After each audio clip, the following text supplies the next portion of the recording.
What is up, guys? This is Cole. Welcome to Account Takeover video. The account of Mr. Nefarious. I hereby declare this account has an all-new syndrome. I've discovered a new illness, man. It's known as pull everything as soon as you've bloody got it syndrome. Actually, apart from gems and energy, which we're saving up and hoarding like crazy, even though we don't have a fully upgraded Guardian Ring on this 2-year-old account. Now, the account has been played a little bit on and off over 2 years, but still about 2 years old. Even if it was only a year old, that's kind of crazy as hell. The Great Hall, we've ignored the accuracy nodes in favor of the worst possible nodes to put our medals into first, which is attack. But even amid all of these blunders, these are still not the real key core mistakes in this account that are actually holding this account back. Oh god, get this Xenomorph build off my screen before I have an aneurysm. And so these are the 3 or maybe 4, maybe I'll just go on and on, I don't even know, man. I do enjoy these rant videos, and I hope everybody understands that the roasting is all in good humor, and I'm not here actually like bullying people who send account takeover videos. You guys know by now that it's mostly for laughs.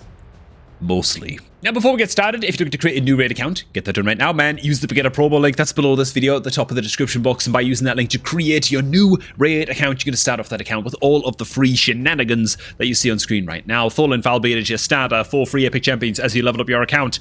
Johanna Rack is your Desert Queen. It's the best beginner promo link on, and the only proper way to start off a new raid account in 2026, man. So make sure to go ahead and get it done. Okay, man. The mistakes. Tip number 1 that annihilates your progress inside of raid, man. This is going to be quick. Level 50 syndrome. You might have heard me mention it here before on the channel. Many syndromes impacting Pua Nefarious' account, man. He's a man with ailments, and I'm his physician. I'm telling you now, man. This Visix right here, the level 60s begin with the Visix, and it's like a row and a bit of level 60s. The 3 rows beneath that are all 5-star champions camping out at level 50, and like 2 or 3 rows below that, we've got some level 40 syndrome going on, man. Developing is almost just like a side symptom. And it's no wonder that we're struggling to max up our champions, because we don't have the bloody Guardian Ring fully upgraded for some odd reason. The Guardian Ring, by the way, is not for putting champions like Grush the Mangler in here, or like a Dirndalen. For champions that you're looking to build, the Guardian Ring is for putting your 4-star food champions in here, man. Put your 4-star food champions in the Guardian Ring once they're about level 18, 20 plus, something like that. Get them in here and slowly level them up, effort-free, pretty much, to get them up to level 40 4-star food champions, so that you can then rank them up to 5 stars and use them as 5-star chickens. That's what the Guardian Ring's for. That's why it's so bloody crucial that we get all of these slots unlocked in the Guardian Ring. And while I'm not going to go ahead and make the executive decision to do that, you know what? I don't care. I don't care, man. I'm making the executive... I've actually been given permission on this account to spend as many gems as is needed for like masteries on champions and stuff. I'm not gonna do that. If you guys know me, you know what I'm all about. Mr. Efficiency over here. I would never spend gems on masteries unless I need to for a champion review video here on YouTube, you know, content creator reasons. I'm all about blasting masteries exclusively inside of Minotaur, but I am gonna go ahead and use those gems and use that leeway to make the decision to max out that Guardian Ring. It's crucial for getting food champions ranked up. A level 50 champion, especially a damage dealer, or like a champion that even relies on damage, like Miscreated Monster, whose shield size scales based on the damage he deals from his stun, right? A level 50 Miscreated Monster, and he's an ally protector as well. Like, he's soaking up a lot of damage for the team. You can't have a level 50 Miscreated Monster, man. He's worth like a 1/10 of the value of a level 60 fully built Miscreated Monster. You know, getting the banner equipped, doubling his HP, drastically increasing his build quality and getting his crit damage up, and all of that because of his multipliers up. It's going to hugely increase his impact. Damage dealers is the same thing. Like, so for Dark Elhain, the most damage like a level 50 Dark Elhain can do, what, 20,000-30,000 or something? A level 60 Dark Elhain, you're talking like 120, 140k or something, depending on, you know, depends on the build, depends on the debuffs you bring in, blah, blah, blah, blah, blah. But hopefully you get the point. Level 60 champions worth so much more. Do not succumb to level 50 syndrome. Mistake number 3, actually, sticking to champions. Not just about maxing any old champion, right? I don't want to see, oh my god, why is she, oh my god, what's going on with this build on the shaman? Why did we rank 60 in a white? Oh my god, I gotta take a little bit of a closer look at some of the, no, I'm not gonna get carried away. I'm not gonna get carried away. Let's stick to the point, right? Don't build crap. This is turned into a little bit of a episode of just what to max next year. I understand it won't be for much longer. We will get into other stuff, but I don't want to see a level 60 shaman on this account. It's not good enough, right? We've made some odd decisions, to say the least, with the champions that we've taken up to level 60 so far. Attack, great champion, incredible stuff. Brings HP burn, brings AoE decrease attack, lovely champion. This champion needs to be fully booked before anything else on the account, by the way. Forget the Mashald, right? Stop booking this guy right now. Normally, I'm in favor of fully booking. You know what? We'll get to that when we get to it, right? Whatever, dude. Attack, great champion, AoE, decrease defense, decrease attack, all of that good stuff, you know. Lovely. Then we've got Grizzled Jarl over here. Increase defense, AoE decrease attack. Then we've got Madame Ceres over here. AoE decrease attack. You see what I'm getting at here? AoE decrease defense. Then we've got Stagnite over here. AoE decrease attack, right? Why are the 4 champions that bring an attack all enemies decrease attack debuff up at level 60 on this account? Well, we only have like, what, 5 rows of level 60s? Like in this kind of roster view. Right here. We've got a lot of overlap going on. We've got a lot. Even the AoE decrease defense. Decrease defense AoE on Madame Ceres and on Venalicia, I believe. I mean, I know she also brings block buffs as well. Okay, so I can't begrudge that too much. Then we've also got AoE decrease defense on the Stagnite. And what you might notice that we lack is like, I don't know, any champion that brings an increased speed aura to the table at level 60, like the most important aura in the game, especially if it's like an aura that's active in all battles, or even just in the early game, even just like an aura in dungeons only can be very, very valuable. But a speed aura in all battles, I mean, Chimera, Demon Lord Clan Boss, Spider, I mean, most of the dungeons, certainly Fire Knight and Spider, you're using this everywhere you possibly can. Siege mode, probably Arena on this account, you know. How far away are we from Abada? Just to go off on a bit of a tangent. Oh, we must take our arena grind seriously and get the Abada as fast as possible. But that's just like a complete aside, man. No speed already. Why is the Hakatoon in shield gear and she's running like a snail? She's extremely sluggish, man. Oh, she's way too slow, brother. Okay, she is fully upgraded though. That's kind of cool. That's kind of good. Maybe I can make something. Why has she got commanding presence? You know what? Like that's fine. That's minor compared to everything else, right? We have no champion at max level that not only has a speed aura, we've got no increased speed buffer at level 60. Minus Mashald, who we do have fully booked. I would contend that we'd be better off most of the time just running the Hakatoon as a dedicated increased speed champion as the aura lead, and I don't think we actually need the Mashald in most of our teams, and the Mashald is the only legendary champion, by the way, that's pretty much fully booked, minus the Rhonda, who's also fully booked. And screw it, man. I'm gonna go back to this early. The attack needs to be fully booked. Like, the attack is probably the best champion on this account. He's probably going to be used almost everywhere on this account. Certainly Hydra, most of the clan bosses. He's fantastically, stupendously good, and we need to get the attack fully booked as soon as bloody well possible. So like booking the wrong champions as well can be a little bit rough. I don't know if we pulled the attack like 6 months after pulling the Mashald or something, and okay, fair enough. In that case, we booked the Mashald in the meantime, but we should switch focus now to the attack. The Mashald books into his A3 at this point and not going to do a stupendous amount to increase his power level any more than it already is. And honestly, I don't think he's a very great champion into most areas of the game. He's okay, but he's not Attack, right? Attack is a machine. He's a beast, right?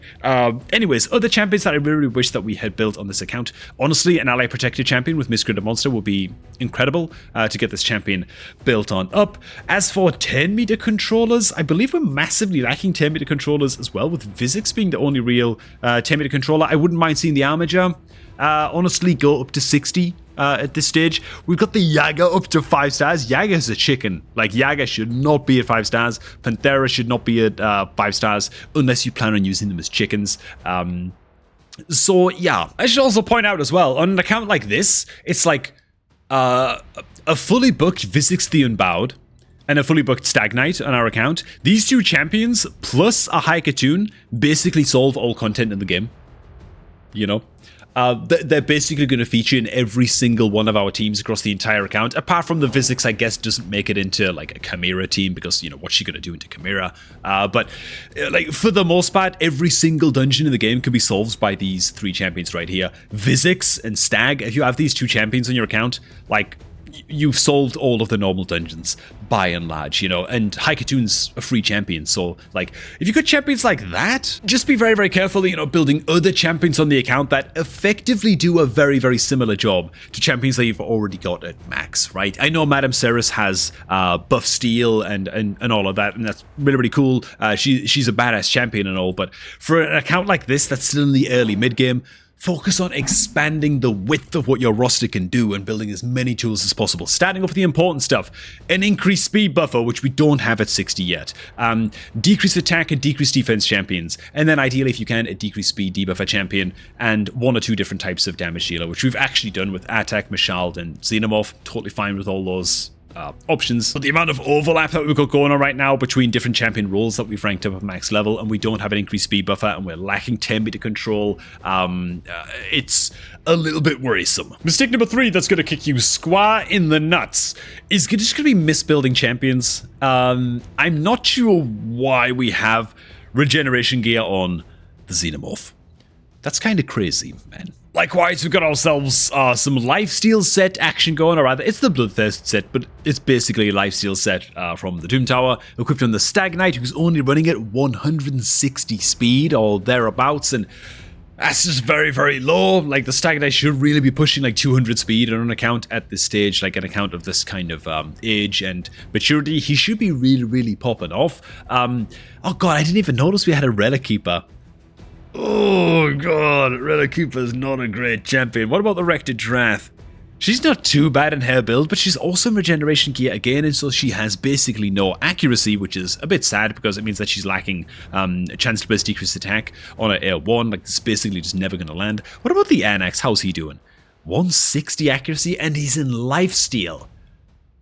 Ooh, there's a guide link down below in the description box, man. Watch that guide if you are struggling to gear your champions. It's basically a guide on how to gear every champion type inside of Raid, right? Regeneration gear on a Xenomorph. It's just not it. Another mistake that's kicking you square in the nuts, and I tell you, this one is a little bit slept on. It's not really brought up that often, even on this channel. But I gotta shine a light on this. People turn off, people switch off, people tune out when I bring this up in videos. I don't care, it's too important. It's too important, man. Build teams in your preset manager. Please build teams in your preset manager. We only just like this week reached stage 20 in Dragon on this account. It's nearly like a 2-year-old account, by the way. Fire Knight, stage 18 only. 12-minute clear time. What team are we running into Fire Knight? Oh god, this is actually my first time looking at this. I'm not gonna lie, it's my first time looking at this, and you know what? I know why we're struggling, right? Not only are we picking questionable champion choices in our Fire Knight team, how do we even clear stage 18 with this team? How do we even do this? Did we just like accidentally time it so that the kill came in with a quadruple hitter? And then, like, we accidentally also timed it, so Rhonda hit with a triple hit A1 in the first turn against the boss, and, like, everyone just happened to time perfectly to use their triple hitter and multi-hitter skills against the boss or something, and we just outlasted the boss through heals, I guess. The mistake we're making here, it's not necessarily the team composition, though that is a mistake, but we're going to get to building dungeon teams in a future account takeover on this account. It's not using the team setup. What was going on here? What's going on here? So there is no team setup on this account, man. And so what we are not able to do on an account like this is, for example, I don't know, take something like a Stag Knight in our Fire Knight team, and we're not able to do things like this. Like this, right? Round 3 is against the boss. You want to attack the Fire Knight boss with as many multi-hitter skills as possible. Ideally, weave in some decreased speed debuffs in there and some 10-meter decrease skills in there, and get the boss's shield stacks broken down so that you can apply some decreased 10 meter and some decreased speed debuffs against the boss, right? So having the Stag Knight open up with the double hitter AR1, each hit with the chance and decreased speed, is like a very good opener against the Fire Knight, right? If you are not setting up your team inside a Fire Knight, there's a like 1 in 3 chance that Stag Knight is just going to open up. Stag Knight, Fire Knight, God, is going to just open up with a decreased defense, decreased attack debuff that's just going to attack straight into the boss's shield and do absolutely bloody nothing. Another thing that you want to be doing against waves of enemies as well inside of content, please do this with your debuffers, especially if you've got like big powerful debuffers like Stag Knight. You want to make sure that you are opening up with this skill, decreased defense, decreased attack. It lasts for 2 turns. That's plenty of time for you to get the wave dead after landing these debuffs because there is no reason as to why the Stag Knight should be using this skill again after using it as the opening skill. So check opener and then check don't use, okay? In round one of combat like this. You sometimes, in likes of Ice Golem and stuff, you might actually want to do this for round 2 as well, you know, and just make sure that Stag Knight is going to have this skill ready to open up with, for example, maybe against like the Ice Golem boss, you know. It's crucially important that you're using your team setup and your team planners to set up teams and make sure your champions are using the right skills and the right tools against the right boss at the right time, okay? Please do make use of that feature. You'd be surprised. What's the Demon Lord team like?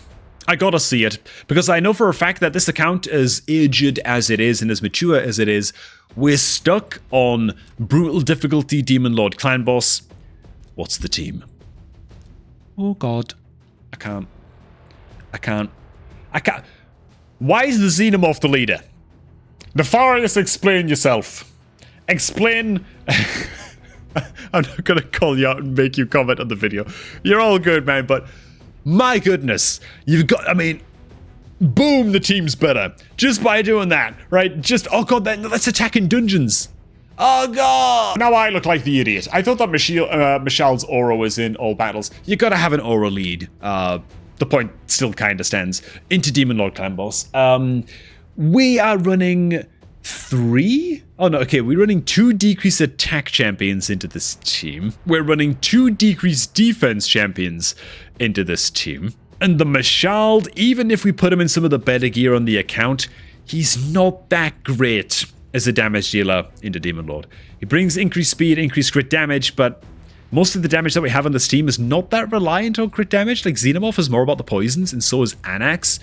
Ooh, okay, so this Demon Lord team could use some work, man. And it also has no team presets, which, you know. So needless to say, there's a few reasons why this account is struggling. It hasn't made every mistake in the book. It's not all bad, it's not all terrible, but there are a few glaring things here that you should definitely be avoiding on your own account if you're a beginner player, although you should be fixing on your own account if you're a beginner player. Now, as for actually fixing some stuff on this account, I'm not here just to rant and rave. We're going to get to fixing up probably the Demon Lord team, as well as some of the dungeon teams, and some of the champion builds as well on this account in an upcoming takeover video, man. So hell, if you're looking to start off a new raid account, make sure to get that done right now by using the beginner promo link that's below this video at the top of the description box, man. By using that link to create a new raid account, you're going to get all of the free stuff that you see on screen right now. We're talking to Tholin, Falby, and Stat, and Legendary Champion, as well as 4 free epic champions to jumpstart your new raid account just the right way. So if you're looking for a fresh start, or you're looking to invite a friend to start playing raid, send them the beginner promo link down below, and I'm going to catch all of you guys in the next one.